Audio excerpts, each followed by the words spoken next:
A Rádio Rio de Janeiro passa a apresentar o programa Estudo das Obras de André Luiz. Vamos refletir sobre o livro Os Mensageiros. Produção e apresentação, Marco Antônio e Tereza Cristina.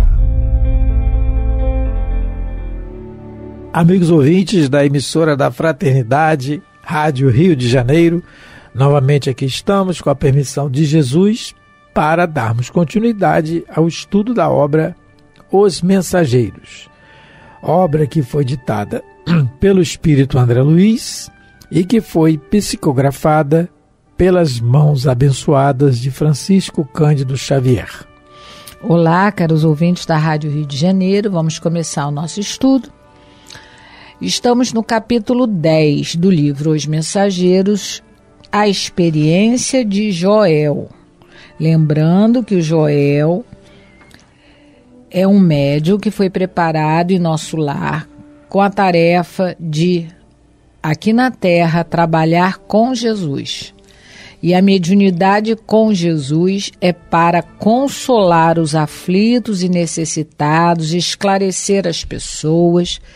Ela não tem como objetivo a satisfação pessoal do próprio médium, né? Nem seus prazeres. E foi justamente isso que aconteceu com o nosso amigo Joel, que reencarnou com a faculdade mediúnica muito específica, que nem todos os médiuns possuem, eu acho que a maioria não, da recordação das vidas passadas dele próprio e das pessoas. Só que o nosso amigo acabou ficando deslumbrado com essas lembranças e saiu à cata de tudo que era médium, de tudo que era pessoas que eram conhecidas dele no passado, porque ele era o Monsenhor Alejandro Pizarro, lá da Espanha Inquisitorial. E ele saiu a procurando e passou o tempo todo fazendo isso. E se esqueceu da tarefa que ele prometeu aos benfeitores de nosso lar que ele iria fazer aqui na Terra.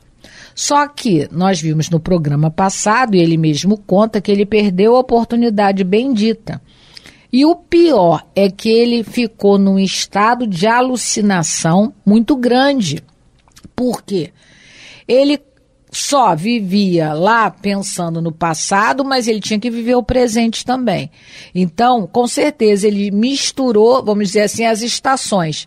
Ele já não sabia mais o que era passado, o que era presente, o que era imaginação, porque com certeza ele passou, como ele mesmo diz, ele passou a ficar uma pessoa alucinada e desequilibrada, porque ele tanto foi ao passado, tanto foi, que quando ele voltou trazendo o passado. E a gente sabe, muitas das vezes, no livro, até no livro No Mundo Maior, o Calderaro mostra isso para o André Luiz. Pessoas que estão internadas em hospícios, que hoje em dia não existem mais, mas muitas delas relembravam perfeitamente o passado.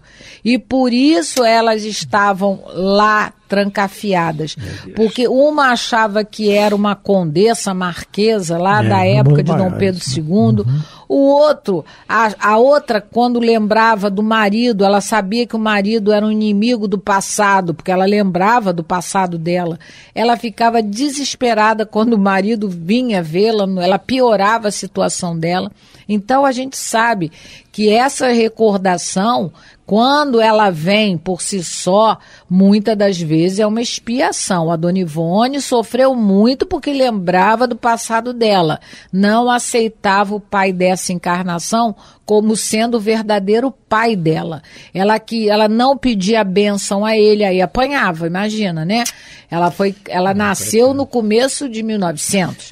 Então ela sofria muito porque ela lembrava. Então o Joel também, por sua vez, por sua própria incúria, porque não era isso para acontecer se ele tivesse usado a faculdade para ajudar o próximo.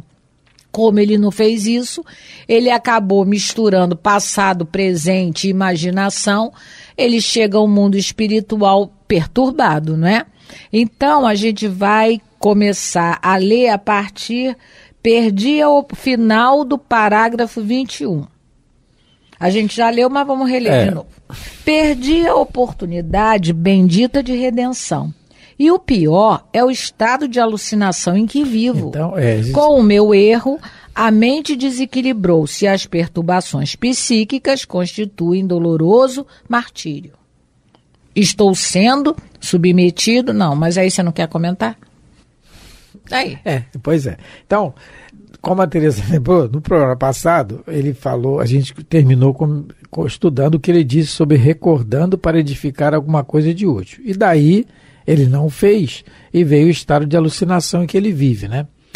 E, mais uma vez, falando sobre esse assunto de recordações de vidas passadas, porque não só na internet a gente vê muitos absurdos, né, que acontecem, são livre-arbítrios nossos, de promessas de que você vai saber o que você foi, e aí, sabendo o que você foi, você vai melhorar daqui por diante. O exemplo do Joel, é claro, está dizendo ao contrário.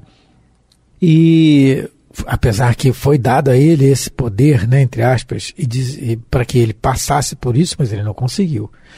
No Livro dos Espíritos, então é muito importante a gente sempre nos ater a isso, né? O porquê do véu do esquecimento. Porque o porquê do véu do esquecimento é o mesmo questionamento: por que eu estou sofrendo se eu não lembro o que eu fiz? Né? Mais ou menos assim. No Livro dos Espíritos, no capítulo 7 da segunda parte, da volta do espírito à vida corporal, tem um comentário de Allan Kardec, a questão 394, em que ele pergunta aos espíritos se nos mundos superiores há essas recordações do passado também. E aí os espíritos respondem a Kardec que nos mundos superiores o equilíbrio entre os espíritos é maior, a questão e tal. Mas num comentário de Kardec ele diz assim: gravíssimos inconvenientes teria a nos lembrarmos das nossas individualidades anteriores. Em certos casos, humilhar-nos-ia sobremaneira. Em outros, nos exaltaria o orgulho, peando-nos, em consequência, o livre-arbítrio, que é o caso do Joel. Então, interferindo no livre-arbítrio, embaraçando o livre-arbítrio. O livre-arbítrio é dele, ele faz o que ele acha que deve fazer. Mas pode se embaraçar, como está no Livro dos Espíritos, a orientação sobre o livre-arbítrio. E mais adiante ele diz assim: para nos melhorarmos, dar-nos Deus exatamente o que nos é necessário, e basta a voz da consciência e os pendores instintivos. E esses pendores instintivos são muito importantes, porque são nesses pendores instintivos, quer dizer, no nosso dia a dia, o nosso instinto, aquilo que a gente quer fazer, é nisso que está evidenciado e que nós fomos. No livro, aí dando um exemplo sobre essa questão dos pendores instintivos, no livro Entre a Terra e o Céu, tem um personagem chamado Antonina. A Antonina, ela tinha sido uma dançarina na Guerra do Paraguai, chamada Lola Imbarruí. E ela agora está reencarnada e ela está passando por um abandono, né? O marido a abandonou, isso é. Abandonou. E um filho dela desencarnou, o Marcos. E ela tem mais 3 filhos. E numa situação, aqui no Brasil, uma situação que não tinha o atendimento de INSS, essas coisas, pensão para ela sobreviver, com os 3 filhos. Então a dificuldade é muito grande, mas ela resiste, ela consegue, ela tem a vida digna. Tem 3 filhos para criar, um morreu e o marido abandonou. Mas é uma pessoa digna e consegue. E ela, numa determinada situação do livro, mais especificamente no capítulo 13 do livro, intitulado Análise Mental, ela tinha um avô que desencarnou. E o avô dela, mesmo desencarnado, está lá na casa dela em espírito, fica ali ligado ao lar dela. E numa situação da história, do livro, esse avô está ali, os espíritos, o André Luiz e tal, estão ali a título de aprendizado. Ela acaba de retornar de uma colônia onde o filho dela está sendo cuidado, o Marcos. Lar da Bênção, o nome, da instituição numa colônia. Deve ser lá um braço do nosso lar, o Lar da Bênção, onde o filho dela está sendo cuidado, estuda e tudo mais. E ela volta, desdobrada pelo sono, ela vai lá e ela volta. Quando ela retorna, o nome do avô dela desencarnado, que está na casa dela, é Leonardo Pires. E ele está lá e os espíritos lá conversando com ele e tal. De repente, numa conversa com ele, ele começa a falar assim: Lola, Lola, estás aqui? Sinto-te a presença. Onde te ocultas? Ouve-me, ouve-me. E o André Luiz relata para a gente: com inexprimível espanto, vimos Dona Antonina escapar do aposento no corpo espiritual em que a divisáramos na véspera. Então ela saiu do corpo ali do quarto dela e veio em espírito, com o perispírito, né? Da mesma forma que ela tem, mesma aparência e tudo. Avançou ao nosso encontro extremamente surpreendida e, avistando o avô transfigurado, como se fosse tangida no imo da personalidade por misteriosa influência, estampou súbita alteração facial, renovando-se igualmente aos nossos olhos. As linhas do semblante modificaram-se de inopino e vimos-la realmente mais bela, todavia menos serena e menos espiritualizada. Então, o que aconteceu aqui? O avô dela tinha sido feita uma regressão dele para ele voltar quando ele era lá da Guerra do Paraguai, personalidade que ele tinha. Quando ele tomou essa personalidade, ele começou a chamar por ela, que agora é neta dele, mas que na época ela é a Lola, a dançarina. E quando ela chegou perto dele, o perispírito dela, de Antonina, se transforma em Lola. Automaticamente ela fica menos o quê? Espiritualizada. Olha o que é isso. É o livro Entre a Terra e o Céu. Aliás, é um livro sensacional. Olha o que... Então, só que quem está fazendo a regressão aqui são os espíritos. Os espíritos. É diferente. Eles sabem manusear isso. Eles sabem manipular isso. Eles sabem até que ponto pode ir e voltar à personalidade. Olha o perigo que é. Ela é uma pessoa agora espiritualizada, como a gente falou. O marido a abandonou, o filho morreu, ela tem mais 3 filhos para criar, mas continua digna, trabalhando sol hora ali, de sol a sol, para manter os filhos, a educação deles e a manter eles. E ela está espiritualizada, só que quando ela tem contato, quando ela era Lola, só de se aproximar ela tem contato, ela já fica menos espiritualizada. Olha o perigo que é. E como a Teresa colocou, se alguém faz a regressão e a gente vai realmente ao passado, e como é que a gente volta disso? Não é os espíritos que estão fazendo, é a pessoa que está fazendo ali. E quem disse também, ainda tem o detalhe, que realmente a pessoa está certa. E se alguém inventar que eu fui lá, o dom, alguma coisa lá do passado, e não fui nada disso? Também tem isso, pode estar me enganando. Como eu tenho orgulho, me hipnotizando, enganando, hipnotizando, dizendo que eu fui lá, o dom lá não sei o que das contas, e não foi nada disso. Porque as regressões são assim, a gente só é rei, a gente só é autoridade, nunca ninguém foi mendigo, né? É complicado isso. Então, como é que você sabe que a pessoa que está fazendo a regressão, ela está dizendo certo?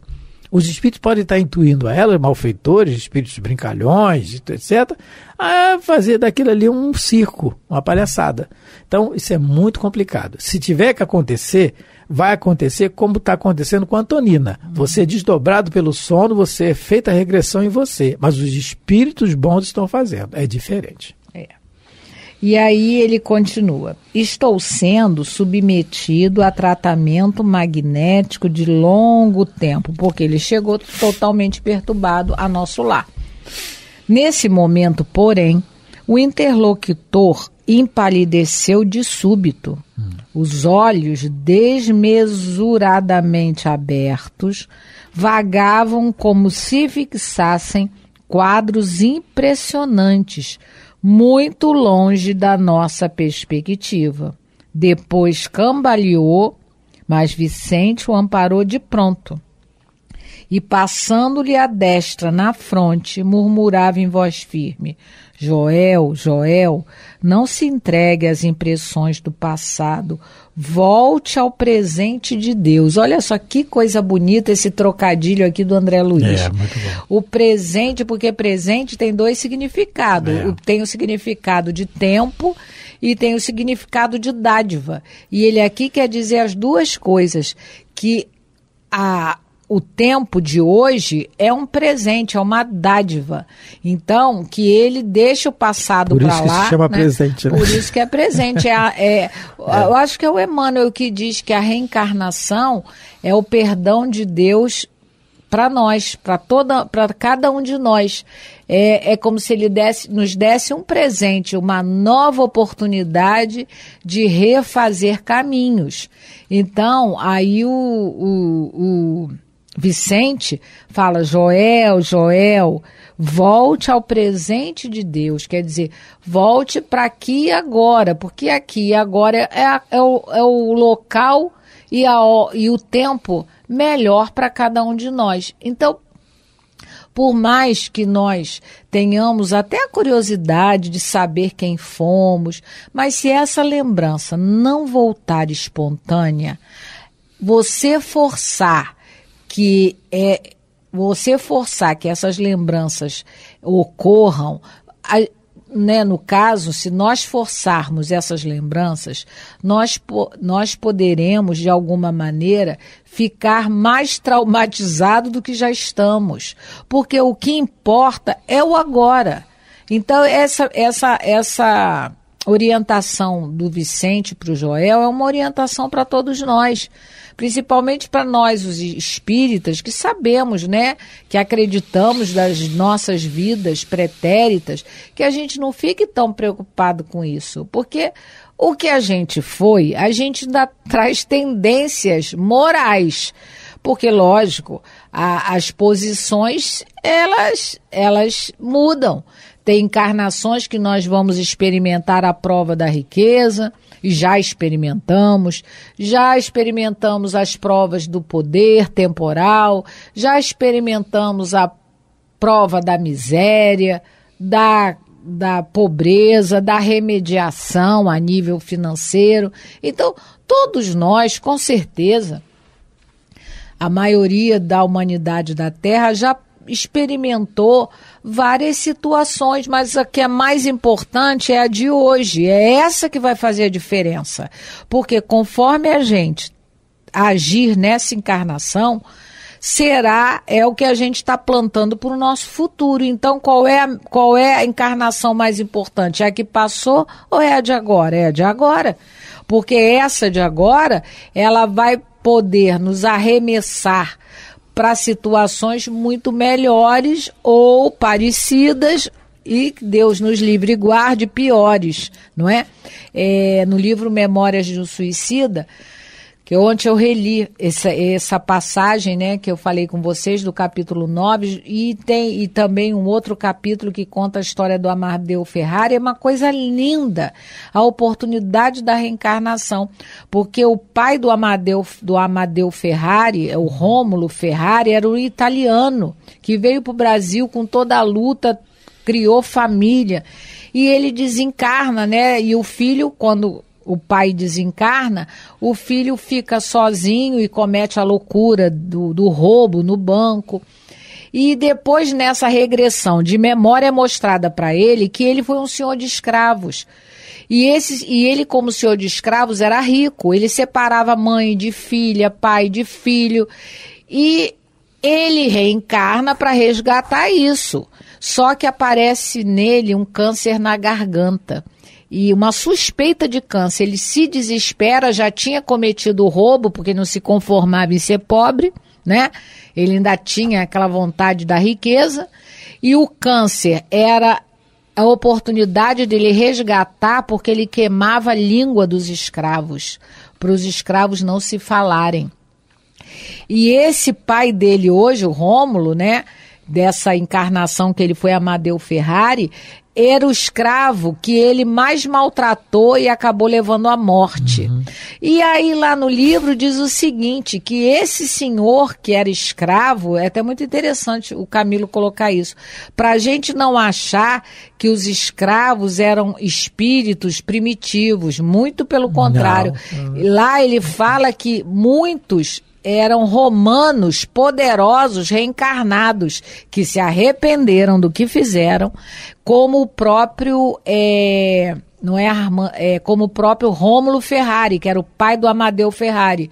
Ele tinha sido lá da nobreza de Roma na época lá da perseguição dos cristãos, e ele acaba se redimindo como o escravo Felício, que aceita o seu algoz como filho. Olha só como a encarnação ela é importante na nossa vida, né? A gente tem a oportunidade de resgatar nossos débitos do passado. E o importante nessa questão do esquecimento, ele aceita o algoz como filho, mas quando vier o filho, ele não vai lembrar que quem foi o filho.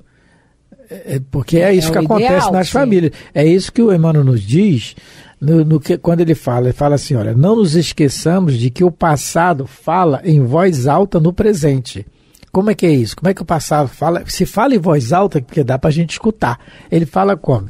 Dizendo que o parente, olha, ele dá exemplo assim, olha, o parente desatinado e o companheiro ensandecido constituem bagagem de teus próprios compromissos na tarefa redentora.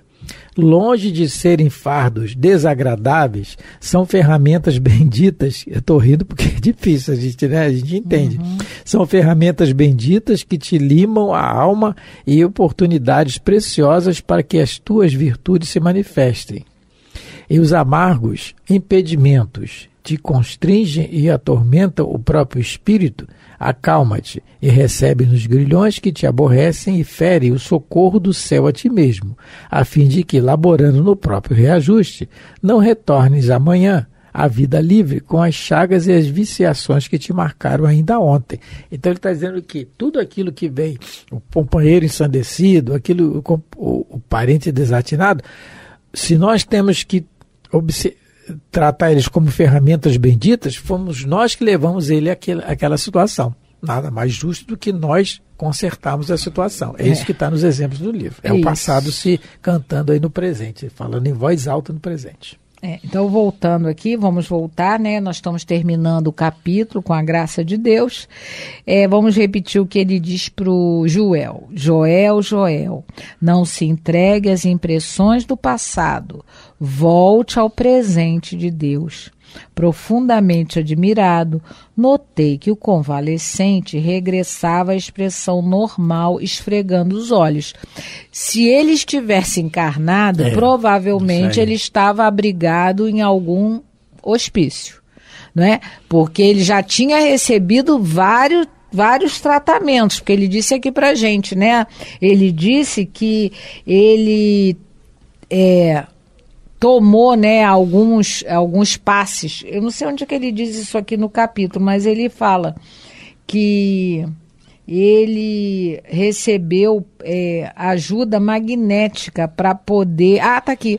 Estou sendo submetido a tratamento magnético de longo tempo. Quer dizer, se ele tivesse encarnado, e eu acho, aqui não diz, mas provavelmente ele já desencarnou alucinado. Nessa época aqui, então, década de 40, porque é complicado, não tinha o tratamento de hoje. Não né? tinha. Aqui eu acho que ele não passou em hospício nenhum, né? Mas ele terminou a encarnação dele alucinado.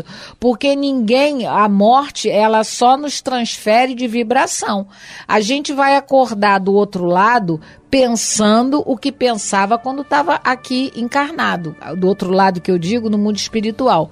Então, se ele chegou lá alucinado, se ele teve que fazer esses tratamentos magnéticos aqui, que eu acho que são passes, né? Que ele tomava lá no mundo espiritual. E ainda continua querendo tombar com os olhos, como ele coloca aqui, os olhos para fora das órbitas, provavelmente o senhor Joel partiu do mundo já nessa condição. Quem o visse nos últimos momentos, eu acho que o taxaria de louco, né? Mas, infelizmente, né? Com a graça de Deus, terminamos. Mas a ciência melhorou, graças a Deus, graças a Jesus, né? E hoje a gente tem tratamentos diferentes. Muito diferentes, né? Deus abençoe a todos e até o próximo programa. Muita paz a todos, muito obrigado pela atenção, pelo carinho, terminando hoje o capítulo 10 do livro Os Mensageiros. Fiquem com Deus. Você ouviu pela Rádio Rio de Janeiro o programa Estudo das Obras de André Luiz, com o livro Os Mensageiros. Produção e apresentação Marco Antônio e Tereza Cristina.